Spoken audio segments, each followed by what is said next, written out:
आमदार सुरेश धस यांचे सुपुत्र चिरंजीव सागर धस आणि डॉक्टर गौरी पांडुळे यांचा विवाह सोहळा नाशिक येथे मोठ्या उत्साहात व दिमाखात पार पडलाय. पारंपरिक विधी, आकर्षक सजावट आणि मान्यवरांच्या उपस्थितीमुळे हा सोहळा विशेष ठरलाय.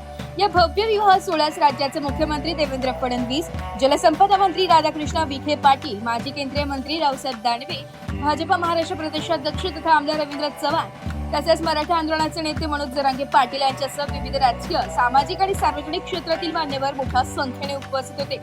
मान्यवरांनी नवदाम्पत्य सागर आणि गौरी यांना शुभ आशीर्वाद देत त्यांच्या वैवाहिक जीवनासाठी मंगलकामना व्यक्त केल्या. सोहळ्यात अनेक राजकीय नेते, समाजसेवक आणि कार्यकर्त्यांनीही हजेरी लावत धस कुटुंबियांच्या आनंदात सहभाग नोंदविला.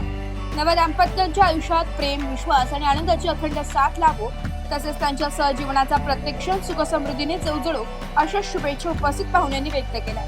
ब्युरो रिपोर्ट, नाशिक लोकशाही न्यूज, नाशिक.